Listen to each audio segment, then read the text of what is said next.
พุทโธวิชชาจารณะสัมปันโน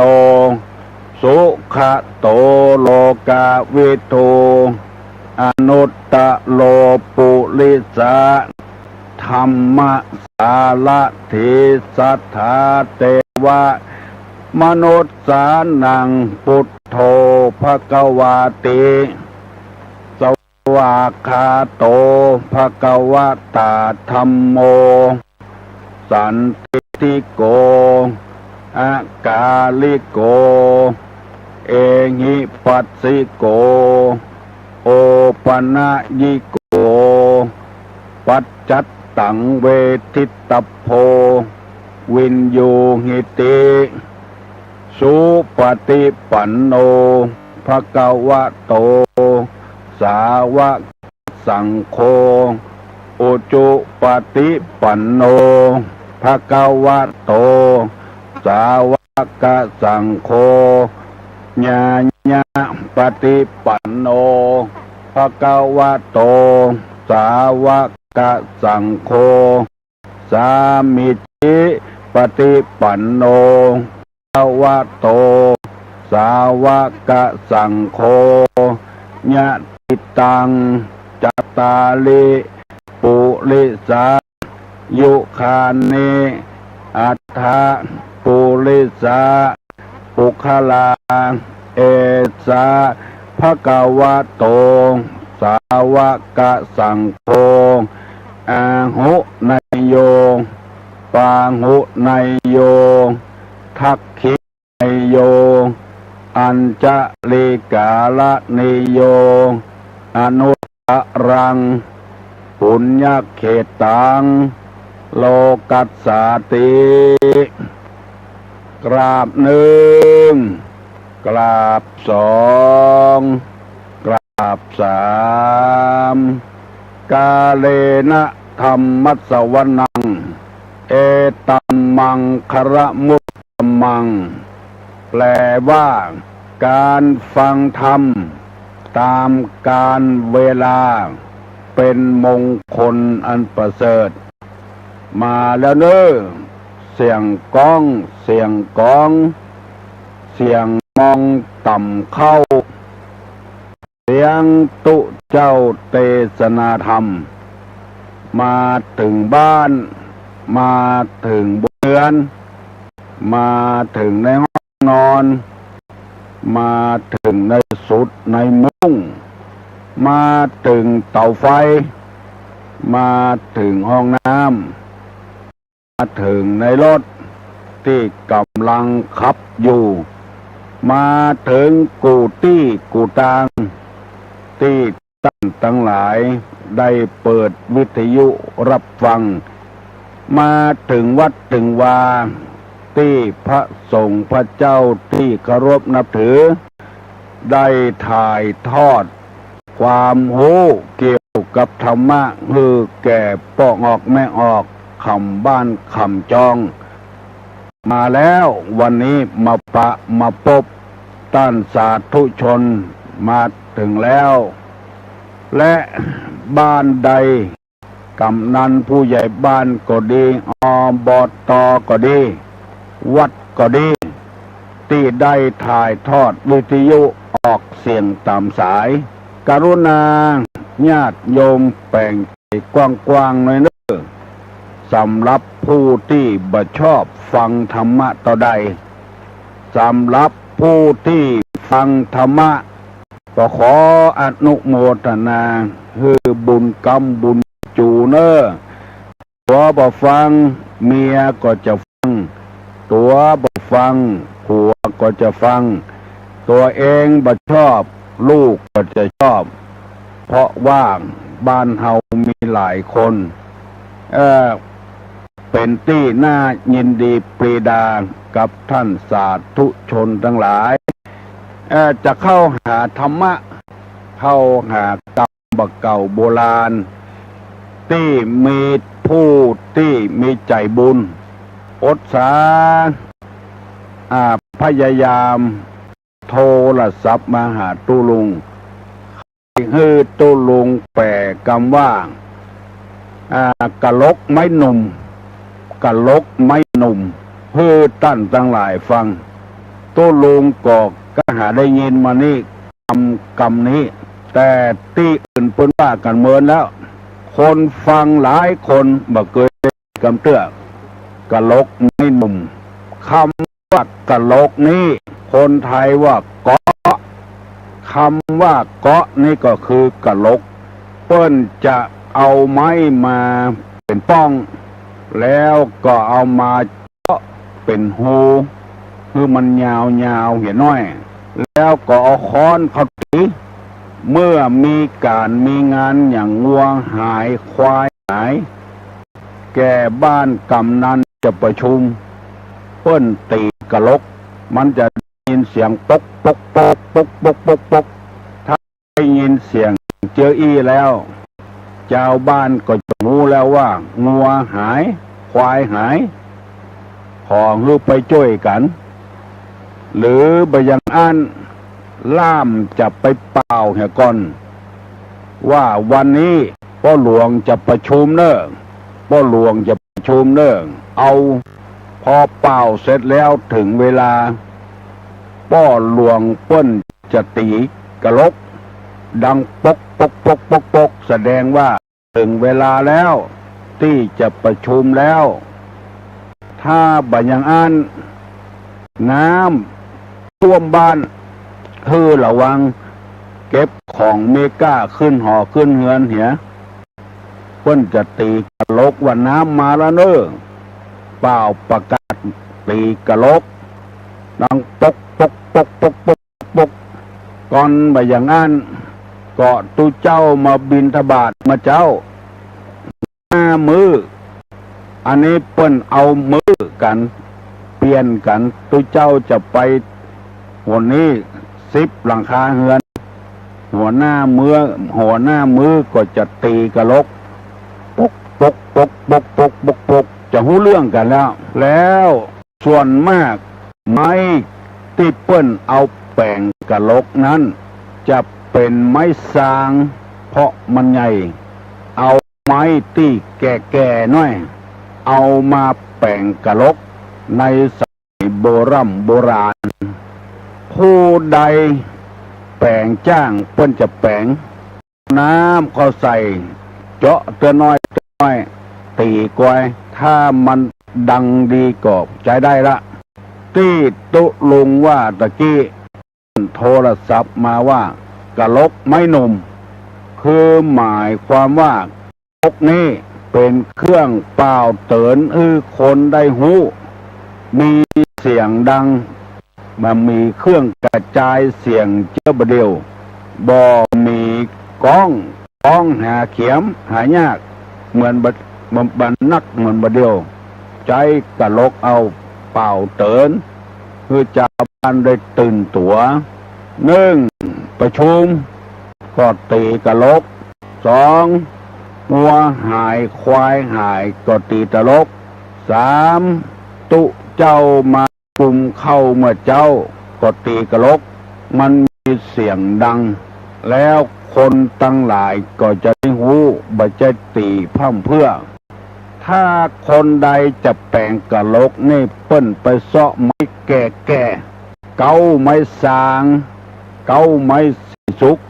เปิ้นเอามาแปลงเสียงมันจะดังแน่นเสียงมันบ่ดังหลวมที่ว่ากะลกไม้หนุ่มนั้นคือว่าเอาไม้ที่มันหนุ่มหรือเอาตังปะไม้มาแปลงกะลกมันดังบ่ม่วนมันดังไพเราะมันดังบ่แน่นข้อนี้อุปมาฉันใดเปิ้นเปรียบเทียบว่าการเลือกคนมาเป็นแก่มาเป็นแคว้นมาเป็นอบต.มาเป็นหัวหน้าคนเปิ้นจะเลือกเอาคนแก่คำว่าแก่นี้คือเจ้าใดบัดใจว่าเอาคนแก่คนเฒ่าเปิ้นเอาคนแก่ที่มีอายุพอจะหูตั้งหน้าตั้งหลังอันใดดีอันใดชั่วที่เปิ้นว่า คนจะแก่ความรู้ยืนอยู่นานหรือบัจจะอันเอาคนที่มีความรู้แก่ความรู้ว่าอันใดเป็นอันใดอันนี้ที่นำมาเสนอนี้เปิ้นถามตู้ลุงว่ากะโลกที่หนุ่มหมายความว่าจะใดต่อไปนี้ถ้าไผ่จะเลือกไผ่เป็นแก่ไผ่เป็นแคว้นเลือกไผ่เป็นผู้แทนเลือกไผ่เป็นสวเลือกไผ่เป็นนายกคือพอเอาคนที่แก่ความรู้มีความรู้คิดหน้าคิดหลังอันคนหนุ่มหูบนักอายุบนักพยายามฮือเรียกเฟ้นอย่าไปทำเป็นที่ว่างพวกมากลากไปเอาปี้เอาน้องนักว่างเอาหมู่บ้านนักว่างก็ได้เป็นแก่ได้เป็นแคว้นมันเป็นการเสียเวลาเป็นครั้งหนึ่งจะเป็น4-5 ปีบุญแล้วมันท่วงเวลาอยู่หั่นเหมือนกับเอาต้นไม้ไปปลูกเอาต้นไม้ที่มันบอกออกดอกออกผลเสียเวลาตีดินเสียเวลาปุ๋ยห่มก็บ่ห่มหน่อยก็บ่ดีหรือบ่มีหน่อยบ่มีผลอันนี้เปิ้นฮื้อตุลุงอธิบาย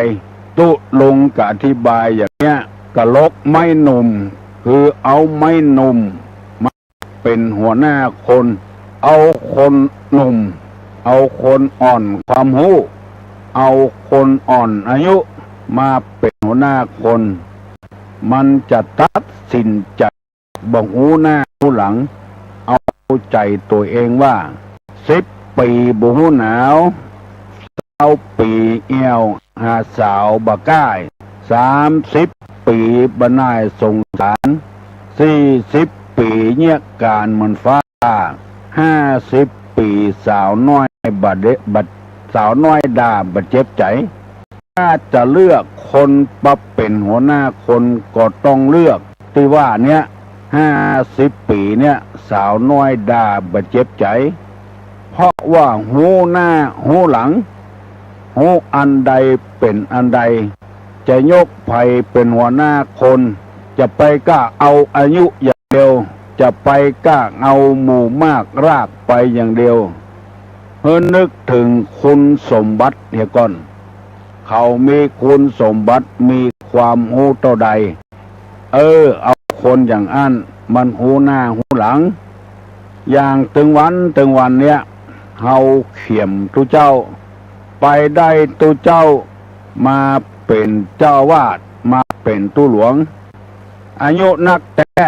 บ่มีความหูก็ทำเสียเวลา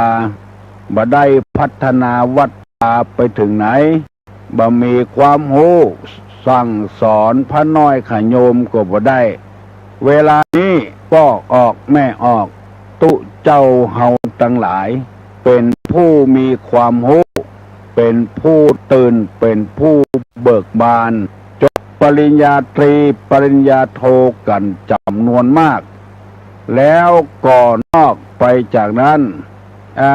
เป็นผู้ที่นักธรรมบาลีกันจำนวนมากของปอกออกแม่ออกญาติกาวงศาได้ไว้ใจพระสงฆ์พระเจ้าที่จะได้พัฒนาบ้านเมืองเจริญรุ่งเรืองต่อไปปลุกระดมช่วยกันตั้งวัดตั้งวาตื่นตัวกันแล้วของปอกออกแม่ออกช่วยตื่นตัวกัน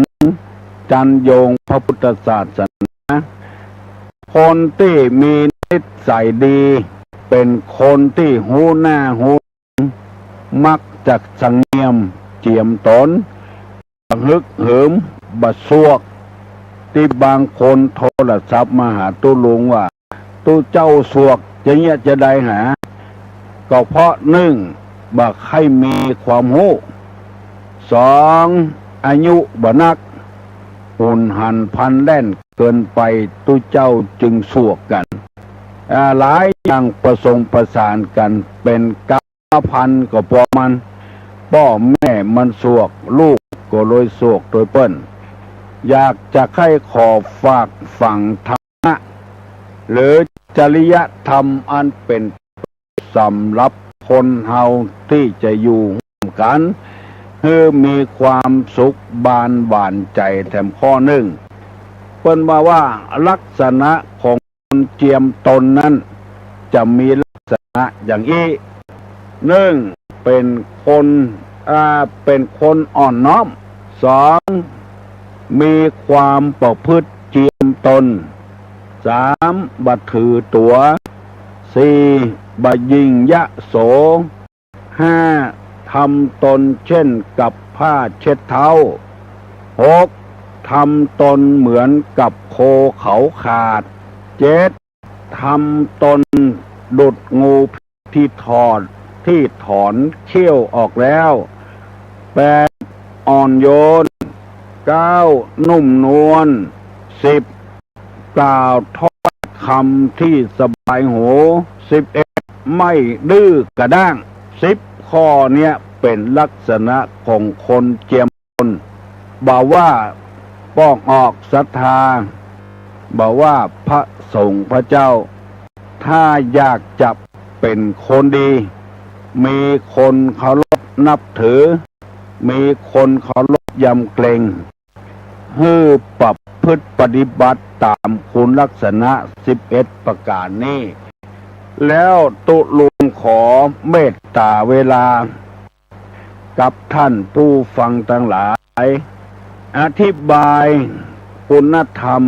10ประการนี้ให้ฟังเตือกข้อตามสมควรแก่กาลเวลาข้อที่หนึ่งว่ามีใจ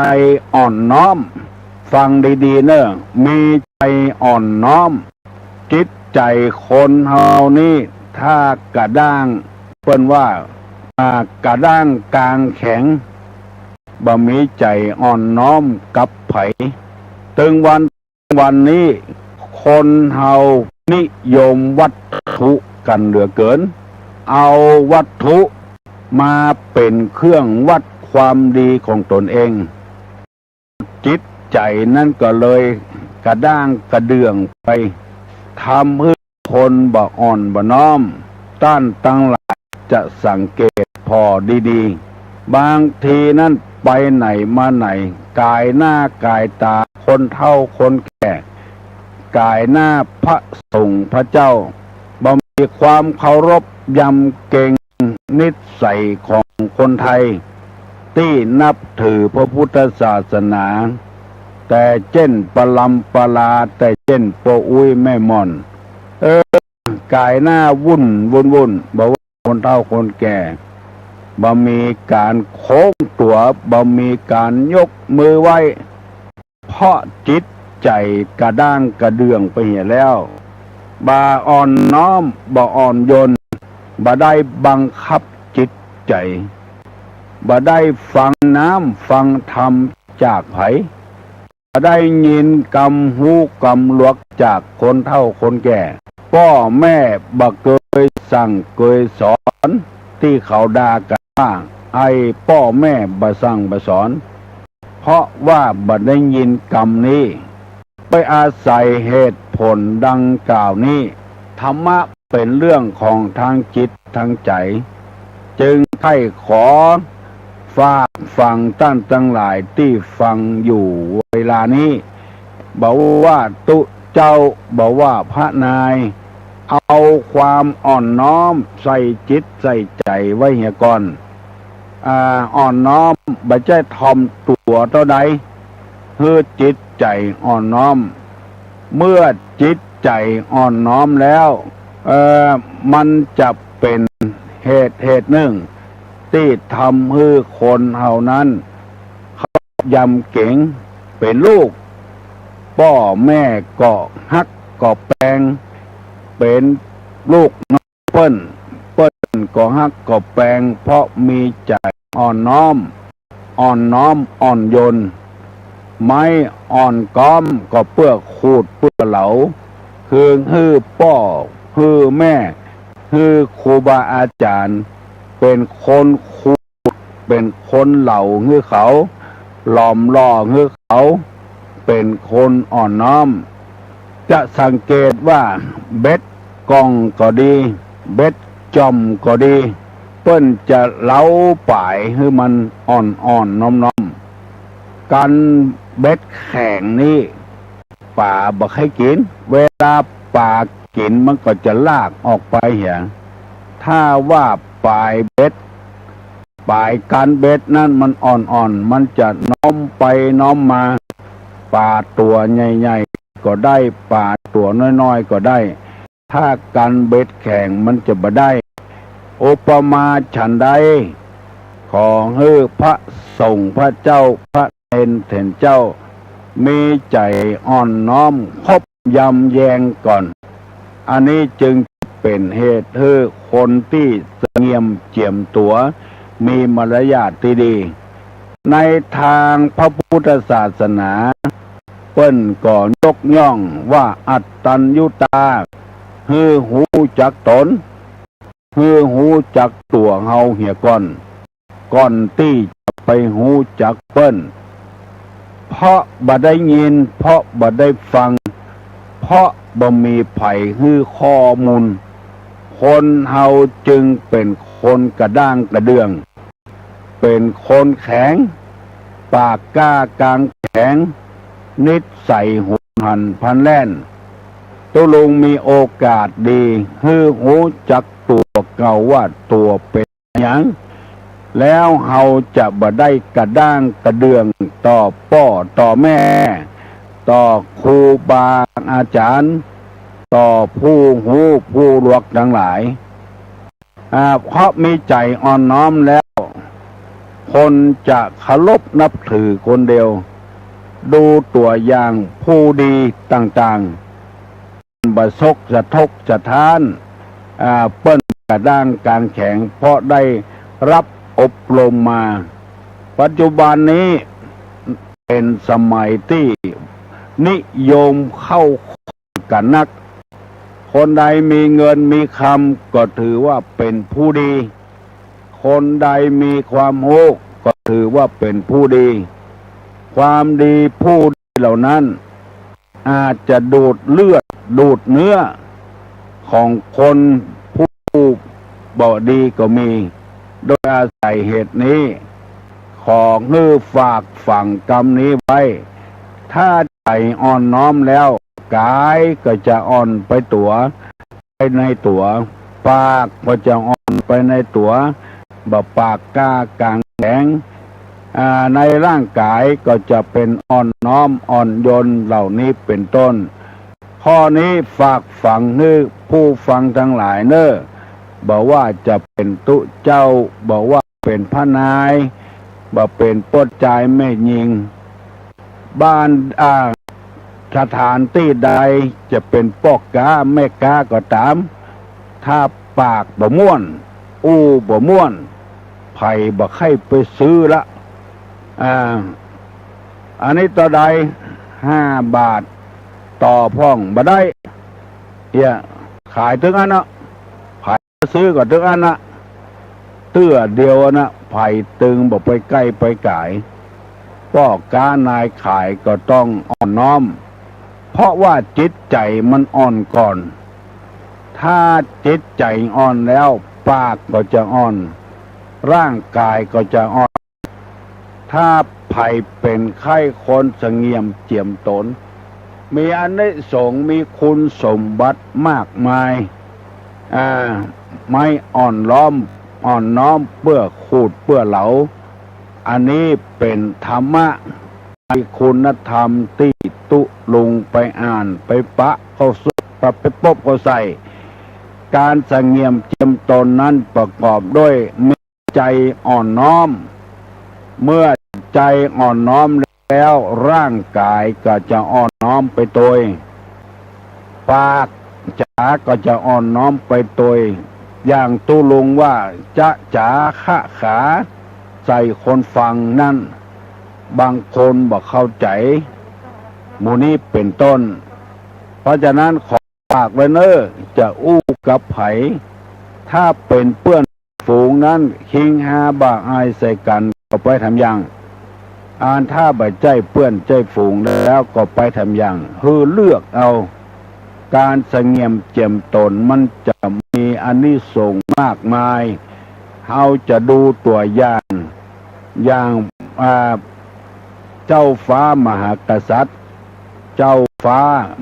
แผ่นดินทั้งหลายไปหาคนธรรมดาบ่ใจกระเดืองพื้นพันบอกว่าพระองค์ใดทั้งเจ้าฟ้าทั้งพระราชินีทั้งเจ้าเธอลูกยาเธอมีจิตใจอ่อนน้อมเมื่อจิตใจอ่อนน้อมร่างกายอ่อนน้อมตัวกำปากกำคออู้กับคนธรรมดาก็อ่อนน้อมตัวอันนี้เป็นนิสัยของเจ้าพุทธโดยตรงที่ได้ศึกษาเล่าเรียนข้าราชบริพารที่อยู่ชิดติดต่อกับบรมวงศานุวงศ์เขาจะหันว่ามีความอ่อนน้อมกันไปในตัวเคารพยำเก่งกันไม่ในตัวไปพอตุเจ้าพนายที่เปิ้นได้ศึกษาเรียนมาบับขนาดเป็นเจ้าคุณเปิ้นมีนิสัยอ่อนน้อมเฮาฟังกำอู้เปิ้นนั้นจะกินกับเข้าได้ตัวเจ้าพระนายบางองค์บ่ได้รับข้อมูลอันนี้จิตใจบ่อ่อนก็เลยบ่ใครถูกกับเจ้าบ้านเพราะว่ากำปากก็แข็งจิตใจก็แข็งจะเป็นคนเข้าวัดเข้าวาคนบ่ใครเข้าวัดเข้าวาขอฝากข้อนี้ไว้คือพี่น้องคองหิ่งทั้งหลายฟังรายการธรรมะพบกับประชาชนเมื่อเจ้าวันนี้เป็นข้อหนึ่งเนอะไผไข่หูเอากระดาษเอาดินสอเอาปากกามาเขียนไว้เนอะมีหลายคนได้โทรศัพท์มาหาตุลุงว่ากำอู้ของตุลุงที่อู้มาเป็นข้อนั้นผมได้จดไว้หลายข้อแล้วจะเก็บรักษาไว้เพื่อเป็นประโยชน์บางแห่งบางที่เปิ้นก่อเทปเอาไว้บันทึกเสียงเอาไว้เป็นที่น่าขอบคุณน่ายินดีเพราะว่าเฮาจะบ่ลืมเก่าลืมใหม่บันทึกไว้ให้ลูกให้หลานได้ฟังต่อไปแถมจะได้เป็นคนดีของสังคมการทำความดีนี้มันไม่ใช่ทำง่ายๆมันทำยากเหมือนกันทำความชั่วก็เหมือนกันไม่จะทำได้ง่ายๆมันง่ายสำหรับคนที่ชั่วความดีก็อย่างเดียวกันมันง่ายสำหรับคนที่ตั้งใจจะความดีที่เปิ้นว่าความดีคนดีทำได้ง่ายกว่าคนชั่วความชั่วคนชั่วทำได้ง่ายกว่าความดีคนดีมูนี้เป็นต้นข้อต่อไปนั้นข้อที่สองมีใจความว่ามีความประพฤติเจียมตนอันนี้คือคนหูจักตนเองเจียมตนเจียมสังเงียมเจียมตนที่ว่านะเนี่ยยังก็บ่ฮือมันล้นเจียมใจตลอดเวลาเพราะว่ามีใจอ่อนน้อมแล้วก็เจียมตนพอแล้วมันสะสวยงดงามถ้ามันล้ำกันไปแล้วมันบ่งามเหมือนฟุตบอลก็อย่างเดียวกันนะถ้าล้ำหน้าไปเห็นแล้วโดนยกธงนะธงแดงพ่องธงเหลืองพ่องมันใครล้ำไปเตะฟุตบอลกันเพื่อจะให้ฟุตบอลเข้าโกบัดบางรายนี่มาบัดเยี่ยมตนอย่างว่านะใช้อารมณ์โคตรบัดเตะฟุตบอลสกรรมไปตีคนไปเหี่ยมันผิดทางไปบัดใจมาเล่นมวย เพิ่นให้มาเล่นฟุตบอลเพราะบ่มีใจเจียมตนบ่มีใจอ่อนน้อมขอให้พยายามรักษามารยาทไทยมีสมัยแต่ก่อนนี้มีหนังสือเล่มหนึ่งเพิ่นสอนกันเรียกว่าหน้าที่พลเมืองและศีลธรรมต่อมามีคนอำนาจวาสนาเอาไม้หนุ่มมาแปลงกะลกหน้าที่พลเมืองศีลธรรมที่สอนละอ่อนในโรงเรียนทอดออกไปเอาวิชาอื่นเข้ามาแทนเป็นวิชาที่บัดสร้างสรรค์ทำมือเดือดร้อนอันเนี้ยที่ว่านะเอาไม้หนุ่มมาแปลงกะลกตีมันบะดังมันบ่เหมือนมันหนุ่มลำไปเอาวิชาความรู้จากต่างประเทศและเอามาสอนเมืองไทยหมู่เนี้ยเช่นวิชาเพศสัมพันธ์เนี่ยตุลุงก็ดีคนเฒ่าคนแก่ดีพระสงฆ์พระเจ้าก็ดีมาปรึกษาหารือกันว่าวิชานี้บาสมที่จะนำมาสอนเพราะคนเฮาตึงหู้กันอยู่บ่ต้องว่าคนละแม้แต่สิ่งสารสัตว์ก็หู้กันอยู่ก็ยังดื้อยังดันเอามาสอนให้ละอ่อนเอาไปเอามาอย่างที่เฮาหู้เฮาหันกันนะยังบัดถึงวันบัดถึงเวลาที่จะผสมพันธุ์กันเตื้อเอาวิชาเนี้ยวิชาเพศสัมพันธ์เนี่ยมาสอนให้ละอ่อนมันได้ยินแล้วก็เกิดความทดลองทดลองกันเหมือนเฮาต่ำตัวก็ลองตัวมันดีแล้วก็มันบ่ดีหมู่นี้เป็นต้นเกิดมารหัวคนขึ้นเจียงดั้งคือบ้านตึงเมืองเพราะคนเฮาบ่รู้จักตัวเก่าว่า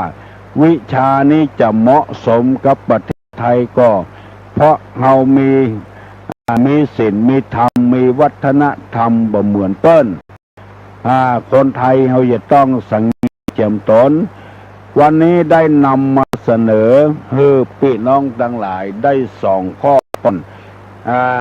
ลักษณะของคนที่สังเงียมเจียมตนนี้ได้2 ข้อเหียก่อนมีใจอ่อนน้อม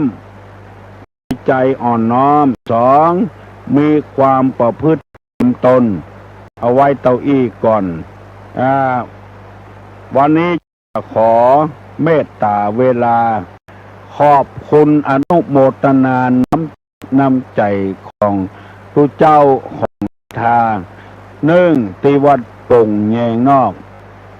เมื่อตะวานี้มีการฟังเทศน์กันเป็นธรรมสัญจรนอกจากท่านพระครูเจ้าคณะตำบลโป่งแยงมีการจัดให้การทอดผ้าป่าเพื่อนำเอาเงินนั้นถวายแก่คณะสงฆ์เพื่อคณะสงฆ์จะได้นำเอาเงินนั้นไปช่วยเหลือการกุศลต่างๆเช่นไฟไหม้ตามวัดตามวาต่างๆหรือว่าเปิ้นสอบเปิ้นให้รางวัลบาลีนักธรรมก็จะได้เอาเงินนั้นไปช่วยเหลือเพราะเป็นกิจกรรมที่จะต้องทำนอกจากนั้นก็จะมีการสอบทำสนามต่างๆมีถึง4, 5, 6 สนามด้วยกันก็จะต้องใช้เงินไปทนุบำรุงสิ่งเหล่านั้นท่านพระครูเปิ้นนำเอาศรัทธาและคณะสงฆ์บนโป่งแยงทอดผ้าป่าได้เงินอยู่ 15,000 กว่าบาทในฐานะที่เป็นประธานสงฆ์อำเภอแม่ริมตุลุงก็ขอบคุณอนุโมทนาลูกจากนั้นคณะสงฆ์จังหวัดอันประกอบไปด้วยพระเดชพระคุณท่านเจ้าคุณราชเขมากรเจ้าคุณเทพวรสิทธาจารย์เจ้าอาวาสวัดพระธาตุดอยสุเทพเจ้าคุณ สิงหวิชัยเลขานุการของเจ้าคณะจังหวัดวัดพระสิงห์และคณะมาเยี่ยมวัดวาต่างๆที่เปิ้นของฮือเสนอไปว่าตำบลดีเด่นเจ้าอาวาสดีเด่นหมู่นี้เป็นต้นมาตังวัดบ้านขี้เหล็กน้อยได้มีโอกาสต้อนรับปรากฏว่ามีสถานนุ่งขาวห่มขาวข่าวเพื่อกตลอดถึงครูบาอาจารย์และนายกการบริหารส่วนตำบลก็มาต้อนรับเป็นที่น่ายินดีปีดาได้เอาสินค้าโอท็อปถวายเจ้าคุณกุตนอันนี้เข้าทำนองที่ตุลุงว่าตะเกียสงเงียมเจียมตนมาต้อนรับกันเต็มวัดวาหน้าภาคภูมิใจในอนาคตของพระพุทธศาสนาลุกจากขี้เล็กน้อยมาก็มาที่น้ำตกแม่สาน้ำตกแม่สานี่ก็ทำ2 อย่างตอนเจ้ามอกบ่ายโมงธรรมสัญจรมนต์พระสงฆ์พระเจ้าผู้มีความรู้ความฉลาดมาเทศน์พุทธวิสัชนา หลังจากนั้นมามีโอกาสได้ต้อนรับครับถึงองค์การบริหารส่วนตำบลถึงพระเจ้าพระนายตลอดถึงแม่บ้านแต่งตัวเป็นระเบียบร้อยดีมากฮัลโหลทุลุงขามหลวงเลยฮะอุปขามหลวงเลยประขามหลวงบ่สอนละอ่อนแล้วดีก็ประเดี๋ยวละอ่อนแล้วจ่ายแม่ขั้นได้ดีแหละดีฟังถึงวันกะฟังถึงวันทุลุงดีเนาะครับผมอนุโมทนาตัวเนอะครับผมเพิ่นฟังกัดหลายก่อนฮะฟังหลายจ้าเป่าประกาศกันเนอะครับผมเพื่อปากันจะเงียมเกี่ยมโตนนักๆเนาะครับแต่ได้ดีแล้วแต่จะไปดักกระด้างกันเรื่องนั่นละจ้าครับผมสังเงียมเกี่ยมโตนดีแต่ที่น้ำภาษาเพิ่นเอามาแสดงหลายอย่าง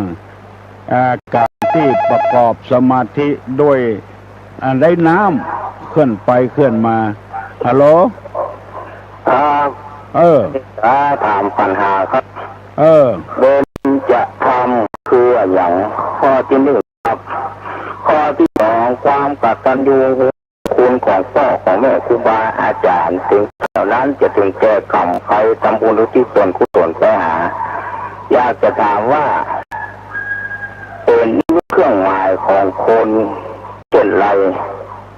นี่เครื่องหมายของคนอะไรอย่างครับให้ตอบครับใครตอบได้ตอบมาเนอะการรู้จักบุญคุณของพ่อของแม่เป็นนิมิตเครื่องหมายเป็นคนเช่นใดใครตอบได้ตอบเนอะที่น้ำตกแม่สา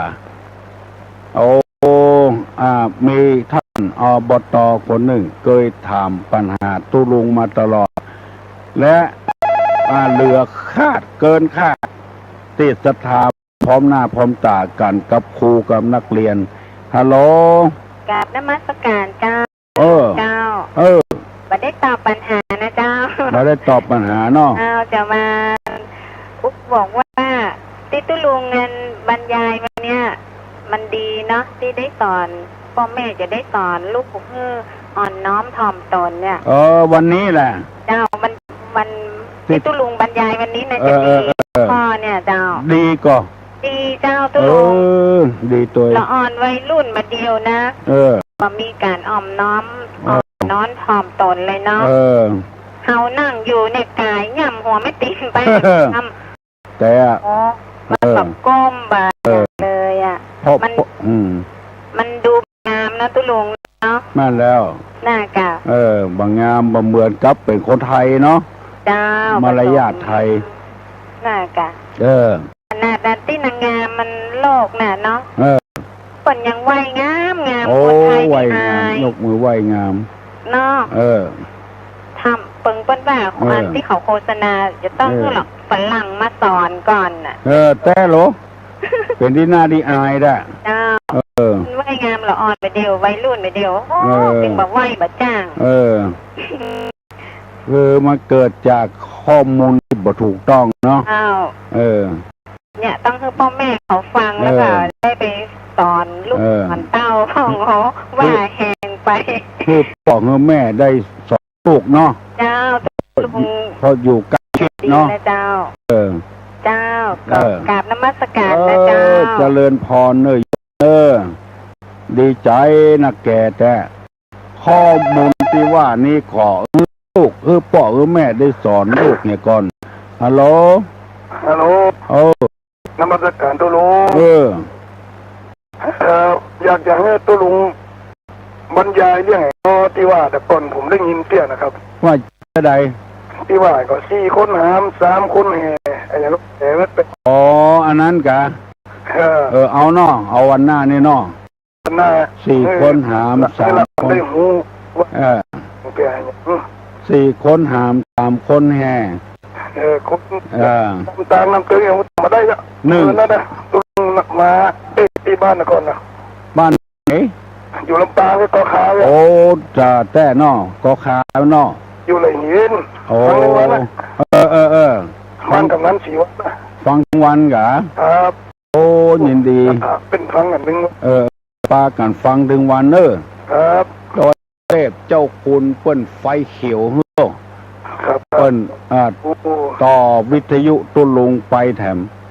เมื่อคืนก็ได้ยินเสียงตุลุงเปิดออกจากสถานีชุมชนไหนวัดมุนศาสตร์วัดเนี่ยอันแหละเขาเปิดเรื่องตุ๊จุกมาก่อนนะอันนั้นเป็นเทพเป็นเทพคนเท่าหูกันนั่งม่วนแต่น้องม่วนโดยทุ่มกับตุลุงออกมีทำโดยน้องครับไม่ใช่เจ้าด้วยนะเจริญพรดีแล้วขออนุโมทนาด้วยฮัลโหลตึงบ่ฮือได้เมินนะกิ้งเดียวอันน่ะฮัลโหลนี่หยังเนาะฮัลโหลน่ากะฮัลโหลมาแล้วบ่ได้ยินเจ้าไปสาไหว้สาเจ้าแต่วันซืนจะไปวัดป้าตุลุงเจ้าบัดตุลุงเจ้าแต่ว่าวันซืนไปหงยาน่าจะได้ยินตุลองคนว่าไปหงยาวันจันทร์วันพุธวันศุกร์เจ้าไปหงยาเจ้าเอาข้าวมาถวายนะจ๊ะอันกะเจ้าไป2 คนปีสาวเจ้าพระนั่งกับพระยืน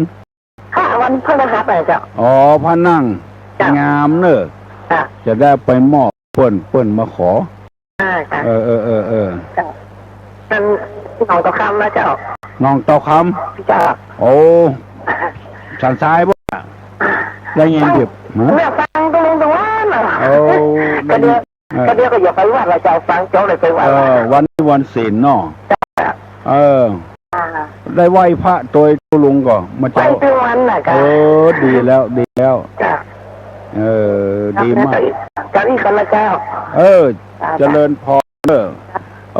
ไปวัดไปวากันวันนี้วันเดือน11ดับแล้ววันพุธก็12ออกแล้วฮัลโหลการนมัสการท่านเจ้าเจ้าแต่ว่าเป็นรายการต้อนรับรับสู้ของวันนั้นเยี่ยมยอดเลยตัวเจ้าพระนายที่ไปตัวกันอวดเยี่ยมยอดแต่ว่าจะโทรมาดักปิ้งตรงไม่สาเนาะจัดกับรอคิวนะกำว่างสักตัวเจ้า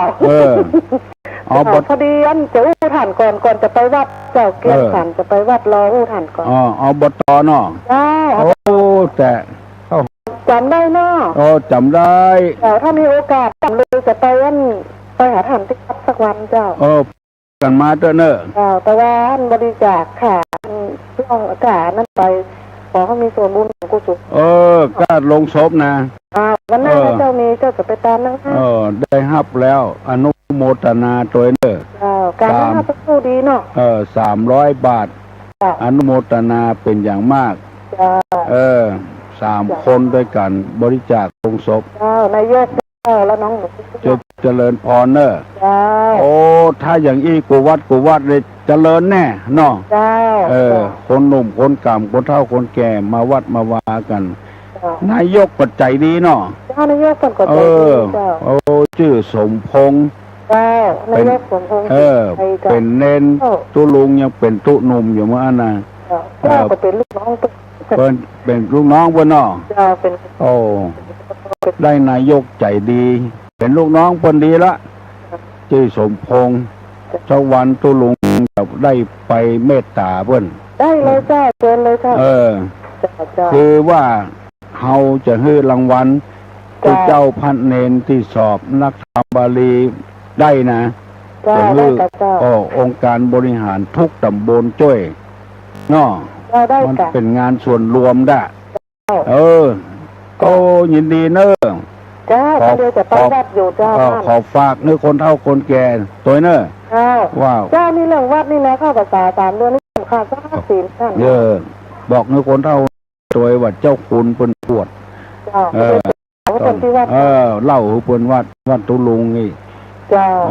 บอกว่าต้อนรับดีมากเนาะลูกบ้านก่อนครับสุดดีเนาะเลินพรเนอะบุญรักษาม่วนอกม่วนใจคนใดโทรมาก็เป็นการดีประตกประเสียงขอฝากคือพ่อแม่ได้สอนลูกสอนเต้าตัวเนอะ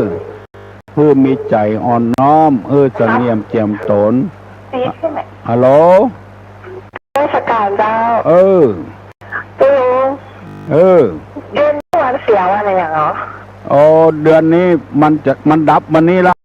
เจ้า3/7/11เสียเสากับพัดนี่วันถูกก็เป็นเดือน11อยู่เลยเดือนหน้านี่เป็นเดือน12เนี่ย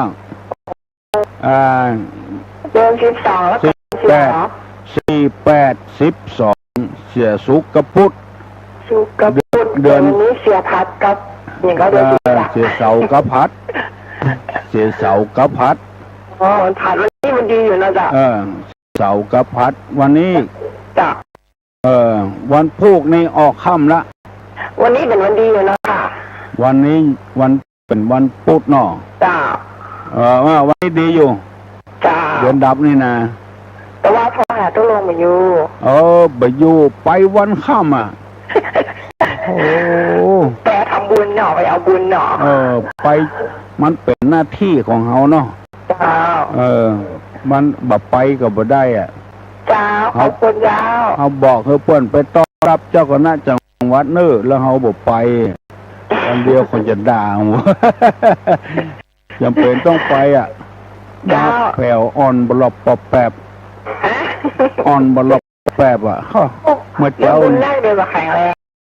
มันบัดต่อใดนะคนป่วยเนาะบ่ไปก็บ่ได้เฮ้ยคนเดียวตู้เจ้าพนายเขาอย่าว่าเปล่ากันไปโล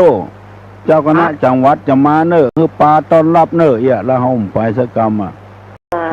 ขี้ก้อนใหญ่ขึ้นลองอ่อนหันแต่ต้องไป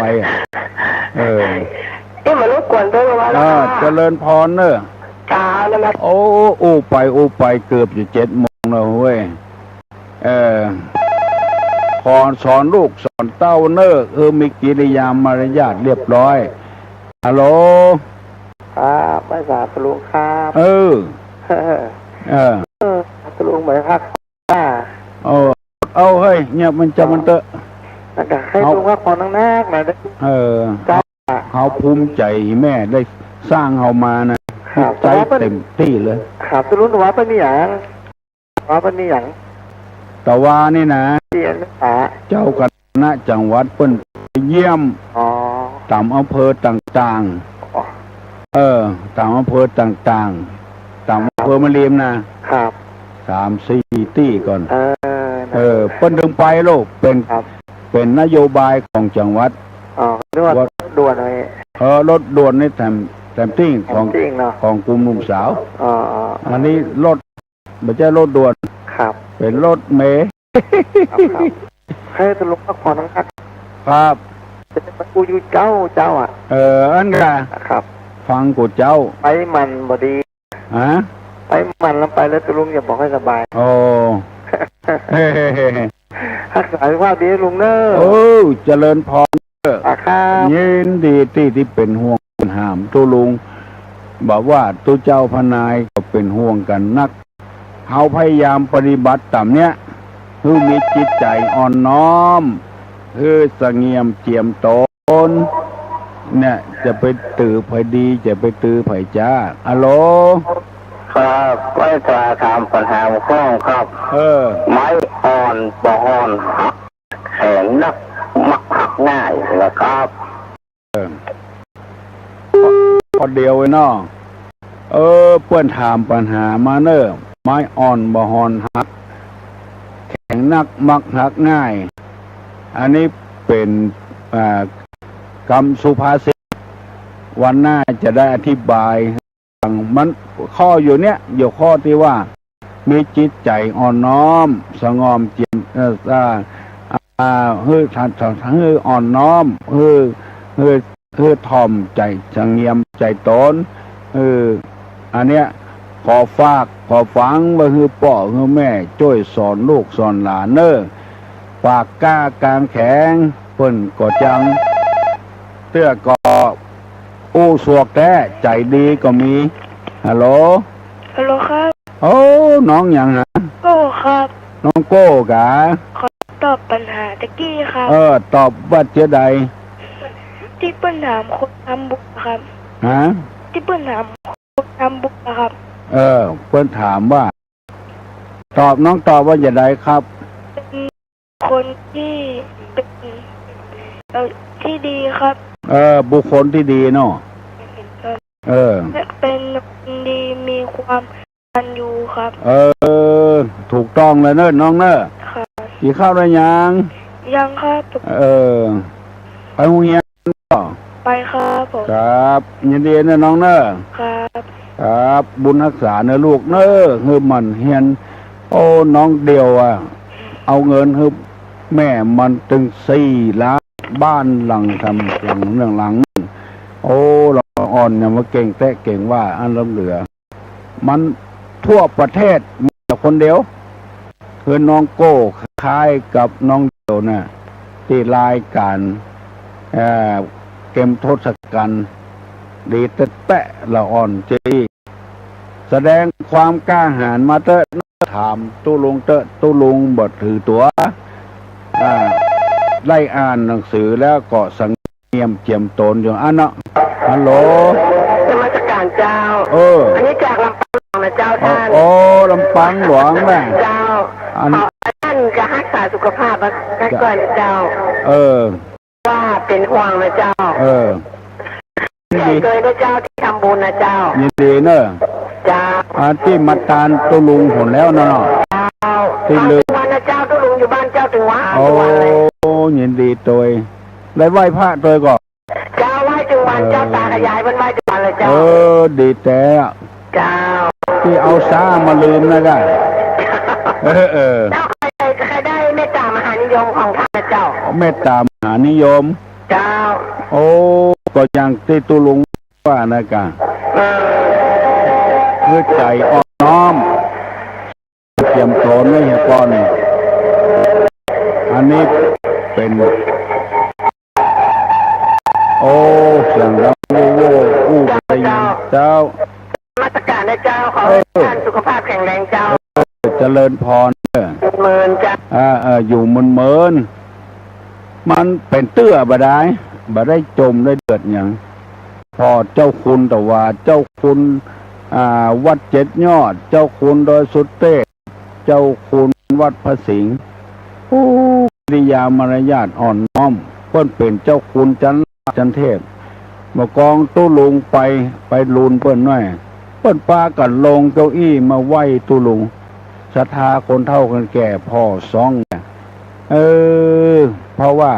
เปิ้นอ่อนน้อมมีจิตใจอ่อนน้อมอยู่แล้วตุลุงจะฮื้อเปิ้นนั่งตำบลเปิ้นก็บ่ยอมโย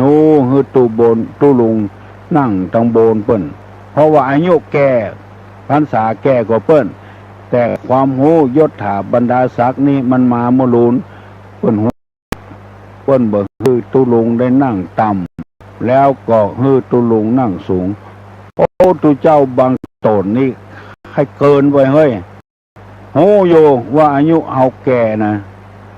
เสื้อก็เอาไปนั่งแปลงหน้าซื่อ แล้วก็ไผ่กดจังเนอะ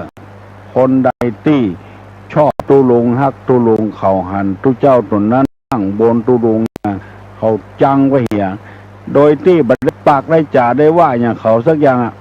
เขาจังไปโดยอัตโนมัติเพราะว่าใจบ่อ่อนน้อมแล้วก็ใส่บาดเจียมตน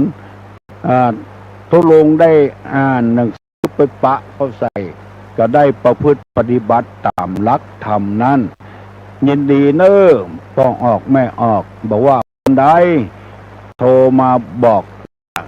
ได้ฟังตึงวันเข้าใจง่ายขอฝากไว้ให้พ่อให้แม่ได้สอนลูกโดยให้ใจอ่อนน้อมเนอะลูกเนอะกระด้างกลางแข็งแล้วก็ให้มีนิสัยเจียมตนเนอะเปิ้นมั่งมีสีสุขเหลือเอาจะไปคบกับเปิ้นคือสอนลูกสอนเต้ากับอย่างเเปิ้นเตือนน้อยเมื่อตุลุงเป็นละอ่อนพ่อแม่ก็สอนอย่างเปิ้นกินข้าวจะไปยืนพอหน้าเปิ้นจกเข้าจะไปเอามือกากล่องเข้าในเปิ้นพิษพอกันจะไปยืนพอเปิ้นวันเนี้ยฮัลโหลสวัสดีครับลุงสวัสดีครับผมขอทุกท่านนะครับปั่นปอนให้ตัวลุงครับยอมฮับเอาปอนโดยดุษฎีเดี๋ยวขอรับปอนให้ผมนะครับเดี๋ยวขอปั่นปอนผมครับปั่นปอนนะเนาะครับ7:00 น.แล้วเนอะครับคำเดียวปากันไปวัดไปวาเนอะจะปั่นปอนนะเนอะยกมือขึ้นไหวเนอะสัพพโลคาเวนิมุตโตสัพพสันตาปวัตติโตสัพพเวระมติกันโตนิพุตโตจตุวังภวสัพพิโยวัจจันตุสัพพโลโกวินัสสตุมาเตภวะตวนตะลาโยสุขีติคาโยโกภวะอภิวาธนะสิริสนิจังพุทธาปัจจายโนจัตตาโลธรรมาวัฏันติอายุวันโนสุขังพลัง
อุตสา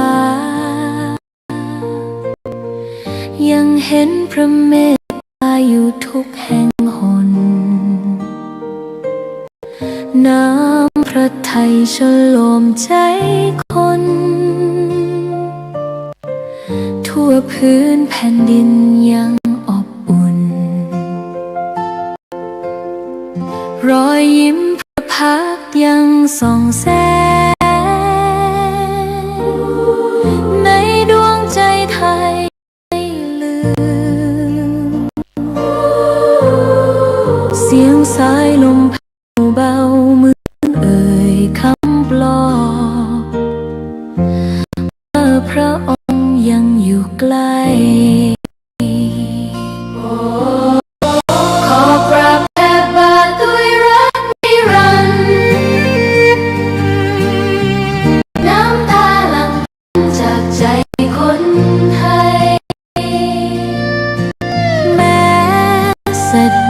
สู่ฟ้าไกลแต่พระหฤทัยอยู่ในแผ่นดินนี้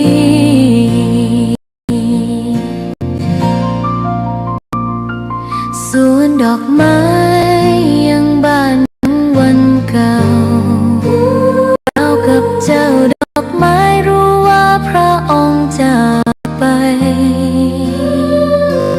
แต่กลิ่นหอมยังพัดผ่านใจให้ระลึกถึงพระเมตตาแผ่นดินนี้ยังส่องสว่างด้วยพระคุณอันยิ่งใหญ่ขอเดินตามรอยเท้าแห่งพระแม่ไปด้วยศรัทธาไม่เสื่อมคลายขอกราบแทบบาทด้วยรักนิรันดร์น้ำตาหลั่งพลันจากใจคนไทยแม้เสด็จสู่ฟ้าไกลแต่พระหฤทัยอยู่ในแผ่นดินดวงใจไทยทุกดวงขอพักดีขอถวายรักนี้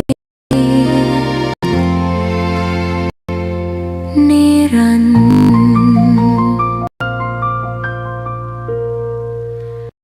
แด่พระพันปีหลวง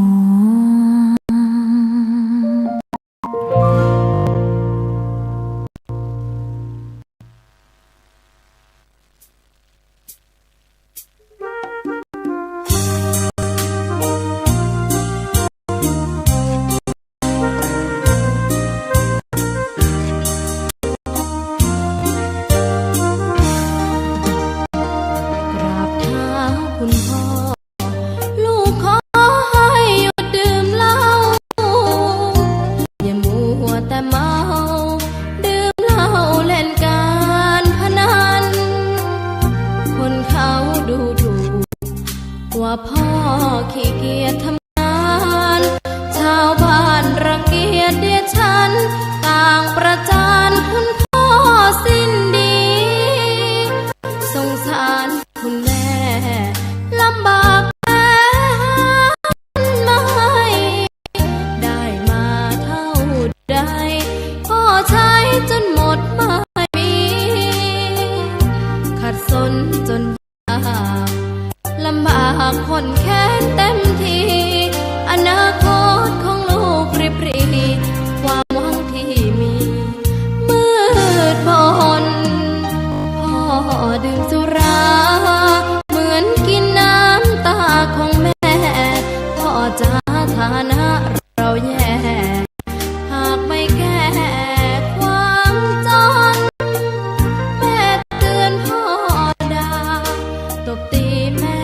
เสียจนตอกช้ำระกำมองมนซ้ำถูกคนเขานินทากราบเท้าคุณพ่อลูกขอให้หยุดดื่มเหล้า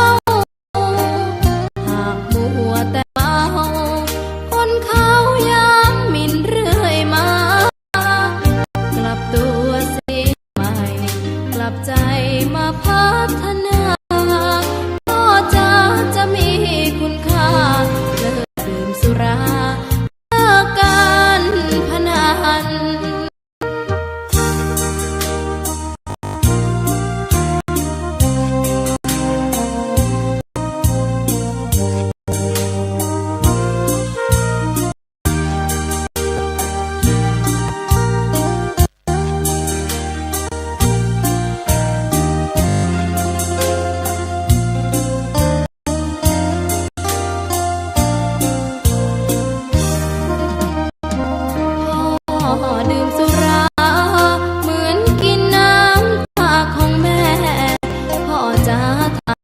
เราแย่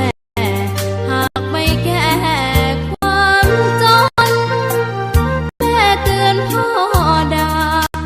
บตีแม่เสียชอกช้ำระกำมองมนซ้ำถูกคนเขานินทากราบเท้าคุณพ่อลูกขอให้หยุดดื่มเหล้าหากบัวแต่เมาคนเขายังหมิ่นเรื่อยมากลับตัวเสียใหม่กลับใจมาพัฒนาก็จะมีคุณค่าเลิกดื่มสุราเลิกการพนัน